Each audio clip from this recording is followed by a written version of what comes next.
My name is Paige, and I have Graves' disease. Graves' disease, at least for me, affects my thyroid, so I have hyperthyroidism, and from there, multiple symptoms that definitely affect my life. Graves' disease has had a huge impact on me emotionally. It's been a really long journey. I have struggled with it for a long time, and it has absolutely changed my life. Some ways, and mostly in bad ways, but it's definitely made me a stronger person. I'm a recent college grad, and I developed symptoms right at the beginning of my college experience. So I had a really hard time attending classes, and I was so sick and didn't have a diagnosis. So I found it incredibly hard to communicate to professors, and multiple times I would say, yeah, I'm having a lot of health issues, and they wouldn't quite know what to do with that because I didn't have an answer as to what it was. So a lot of the time I had to do a lot of makeup work to excuse my absences because oftentimes I just couldn't be there when I needed to.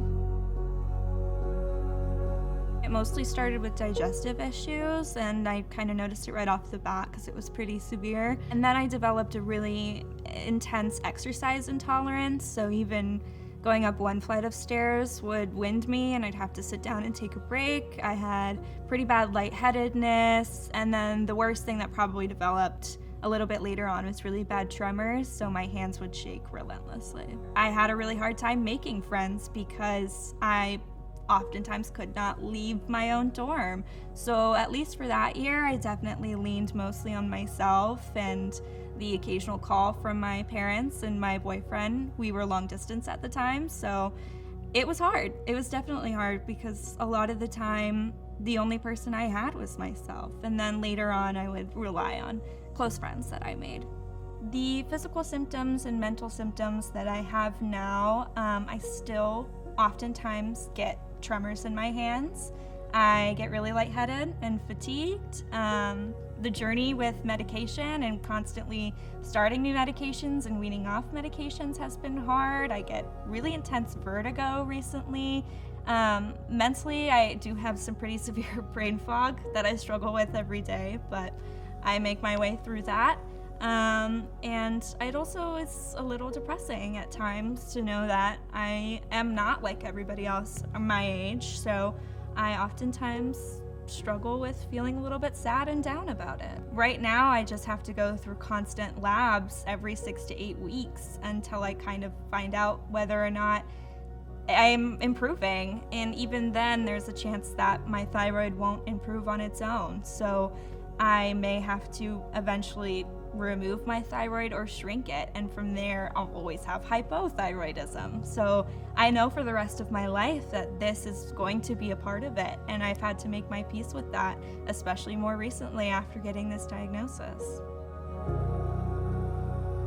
My journey to diagnosis was a really, really long one. I developed symptoms about 4 years before I found an actual diagnosis, and it was hard. There was never much communication or consensus, and I found I had to be the one to really advocate for myself, which is a struggle when you're going through college and trying to experience things and do extracurriculars and also keep up with classes. So it took me a very, very long time to get an official diagnosis. I saw a new PCP, and he was just shocked at the way I hadn't had a lot of blood panels that I should have had a long, long time ago. They were never suggested to me, so I didn't know it was something I needed to do. And from there, he said I had hyperthyroidism, and I started medication. And then it took a long, long time to even get in to see an endocrinologist, which was also the next step he recommended. And when I saw the endocrinologist, he was also just shocked at how long this whole process has taken. And then we did more blood panels, and that's when I found out I had Graves' disease officially. Explaining that to my friends was at times very challenging. Thankfully, at least with my friends now and near the end of my college experience, they're very understanding. A lot of them have autoimmune disorders themselves, so they definitely can understand that at times I just can't show up. But especially at the beginning of school and with my friends kind of earlier on, I mean, the main thing was it was just really hard to make friends because college was all about, going out and meeting people, and I just never had the energy to meet people. So a lot of the time explaining it was challenging because I couldn't even really find the words to be like, I just can't.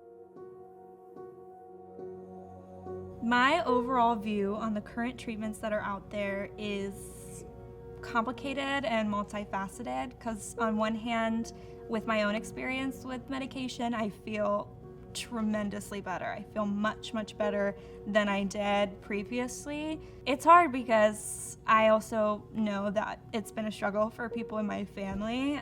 My grandma also has hyperthyroidism. Graves' disease medication and thyroid medication can absolutely improve. Thankfully, my side effects aren't severe, but I know for my grandma they were. If my symptoms don't improve, if my blood work doesn't improve, that will have to either completely remove my thyroid through open neck surgery, or I have to take radioactive iodine to shrink it. And this is especially important if I ever want to get pregnant, because being pregnant with Graves' disease is really challenging, according to my doctor. So that is definitely a stressor. I feel very worried. I have never had surgery like that before, so I am stressed that that might be something in my future. For now, I'm just hoping the goal of weaning off medication eventually improves my health, but I have to imagine that there will always be flare-ups because it's a part of who I am now. What works for me in managing my symptoms a lot of the time is rest. I love to hang out on the couch and watch TV and kind of distract myself from the pain and the awful symptoms. That's probably one of the biggest things I do to manage my own symptoms. I want to try being able to exercise a bit more, but it's still hard. I still have pretty intense exercise intolerance, so my goal is to eventually kind of find a way of incorporating that into my routine so I can try and get my body working back to some sort of normalcy again. And oftentimes just talking with my friends and family about my symptoms is really helpful. Graves' disease has impacted my relationships, honestly, in a sort of positive way. I feel a lot closer with my mom than I ever have before, just because I think we have a really intense understanding of what each other goes through, and that's kind of bonding in a way. Thankfully, it's the sort of the same thing with my friends, because a lot of them also have chronic illnesses, so we can relate to each other in a way that I don't think you can relate to everybody. It's definitely hard sometimes with my boyfriend because he lives farther away from me, and oftentimes I just don't want to make that drive, so I don't see him as often as I probably should, but we're fine and we'll be okay. But otherwise, honestly, a lot of my relationships have become stronger just because a lot of the people in my life have gone through what I've gone through, and I think that kind of bonds us together in a way that you can't with a lot of people. A lot of the stigma I faced was in college, especially pre-diagnosis. I really struggled showing up to class, and there was one time in particular, a professor had to have a conversation with me about my attendance, and after the conversation, I literally left the classroom and had to immediately find a place to sit down because I was standing for so long that I felt like I was about to pass out. It was crazy. But yeah, a lot of the stigma I faced was in my academic experience. And outside of my academic experience, a lot of the stigma I faced was just with doctors and having a difficult time with doctors communicating and feeling like I wasn't being listened to and feeling like my symptoms weren't being heard, and just in general, the fact that I did not receive the care that I needed to right off the bat, and my life definitely was worse for it. In my own experience, the most misunderstood aspect of Graves is honestly just the lack of awareness of it. My own friend who is in health classes right now didn't even know what it was, and when I brought it up to him, he looked it up online and he was like, oh yeah, this is you. And it was Honestly, that is the biggest issue in my eyes. It's just the lack of awareness about it. Because I think if doctors were more aware about it earlier on, they might have suggested it a little bit earlier on. And I think another common misconception is that it can affect someone as young as me. I don't think you hear about it when it comes to younger people. The one thing I want everyone struggling with Graves to know is that they are not alone. There are lots of people who struggle with this from all over the age range of human life. And I want them to know that you will be stronger because of it, because I definitely am. I have a lot more mental fortitude than I used to. I have a lot more physical strength, and I can definitely power through things a little bit more easily than I used to. The silver lining to Graves' disease for me has definitely been becoming closer in my relationships with other people with autoimmune disorders. I feel a huge sense of community within that aspect of life, and I think just having those relationships has been really, really important to me, and being able to bond on a deeper level because of it. So I want the general public to know that Graves is hard, and that people that struggle with it are really going through something tough mentally and physically, and that they deserve to have, grace and comfort around it and not be expected to push through it.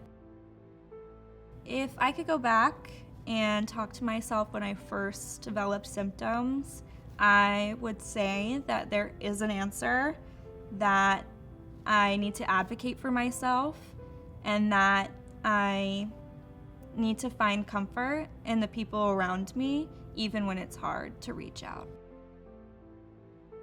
My hopes for Graves research is that there are new paths for medication and treatment. I feel like I was only offered a few options, and I will take them gladly so that I don't have to experience the awful symptoms that I have been. But I think there are more options, and I think that there's more that can be done to help people like me who are really struggling with this health issue.